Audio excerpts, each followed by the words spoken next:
هرچی عشقه توی دنیا من میخواستم مال باشه، اما تو هیچ وقت نذاشتی بینمون غصه نباشه.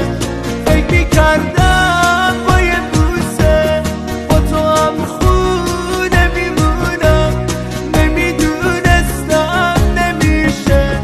آخه بی تو نمیتونم، گله میکنم من از تو که این همه بیرحمی.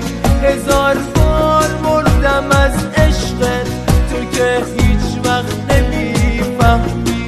گله میکنم من از تو که این همه بیرحمی.